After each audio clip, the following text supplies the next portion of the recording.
Bonjour, c'est Philippe de l'Atelier Entreprise. Bienvenue dans cette nouvelle vidéo. Si je vous demande... Vendez-moi ce stylo. L'exercice du stylo qui consiste lors des recrutements d'embauche de commerciaux à poser la question « Vendez-moi ce stylo » peut paraître déroutant en demeurant, mais ô combien utile pour les recruteurs qui vont pouvoir valider la démarche psychologique du candidat dans le processus de vente. Le mécanisme est toujours le même, que vous vendiez un stylo ou un produit ou encore une prestation de service. C'est un stylo super qui, pour des professionnels, il peut... Vendez-moi ce stylo. C'est un joli stylo. Vous pouvez l'utiliser pour prendre en note les événements importants de votre... Vendez-moi ce stylo bille. Ok.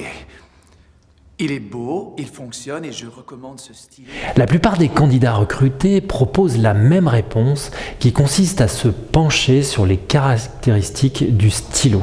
C'est une démarche classique qui consiste à répondre à la question posée. Pour la vente, ce n'est pas la bonne démarche. Voyons un autre extrait pour mieux comprendre. Tiens, montre-leur. Boum! Vends-moi ce stylo. Allez, vas-y. Tu veux que je vende ce stylo de merde? Y a pas plus fort que ce gars. Ce stylo. Ils vous vendent n'importe quoi. Sois sympa, signe-moi un autographe sur ta serviette, s'il te plaît. J'ai pas de stylo, moi. Exactement, l'offre et la demande, mon vieux. Voilà, qu'est-ce que je vous disais? Là, il a créé le besoin. Vous devez leur donner envie d'acheter. Dans ce deuxième extrait, nous voyons une réponse différente qui consiste non plus à décrire les caractéristiques d'un produit, mais plutôt répondre à un besoin. Cette démarche est la bonne pour réussir dans la vente. Pour maîtriser le processus de vente, il est important de poser les bonnes questions afin de répondre à un besoin. Que vous soyez un débutant ou un manager confirmé, voici quelques questions importantes qui vous aideront à mieux vendre. En quoi cet achat est important pour lui afin de mesurer en quoi le produit ou service pourra l'aider à résoudre un problème. Quels sont les critères d'achat pour comprendre ce que doit comporter votre produit ou service pour lui plaire? Que considère-t-il comme le plus ou moins important en termes de prix, qualité et service pour adapter votre offre commerciale? Qui est le fournisseur actuel et pourquoi l'avoir choisi? Quels sont les points forts et améliorations possibles pour vous permettre de sonder ces attentes? Comme vous l'avez constaté dans l'extrait du film, l'idée n'est pas de décrire le stylo, mais d'expliquer au client ce qu'il gagnerait à l'acheter. Comment résoudre son problème, en l'occurrence, écrire tout simplement sur une feuille de papier. L'exemple du stylo est transposable, comme je vous l'ai indiqué, à tout type de produit ou service. Vous ne devez pas vendre la technologie embarquée dans les panneaux photovoltaïques, mais le rendement qui sera produit pour la consommation de l'usager ou la revente à un fournisseur d'énergie.